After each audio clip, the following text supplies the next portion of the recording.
this is how I'm attaching the handle. This is going to go here. I have the split halfway.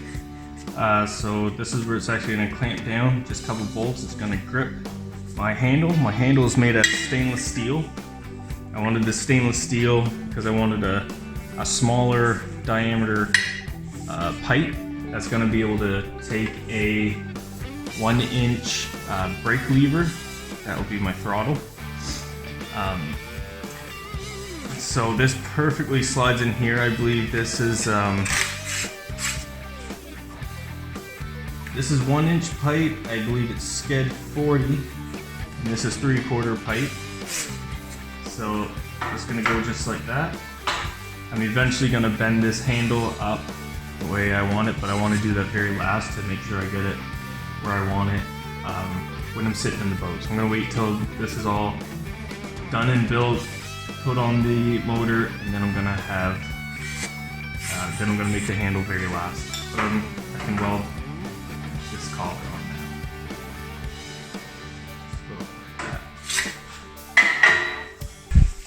I had to machine the outside of this stainless pipe a little bit just to get my hand lever on.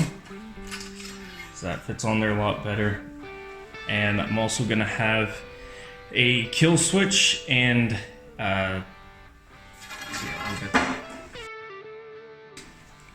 so I'm also gonna have a kill switch.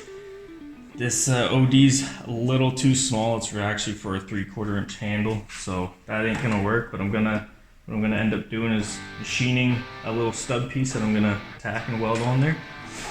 I'm gonna have this. This is gonna be for the electric clutch and maybe even like a set of lights on my boat.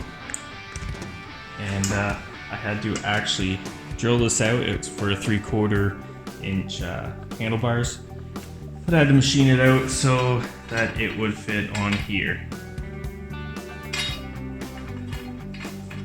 So I think I might have it like this.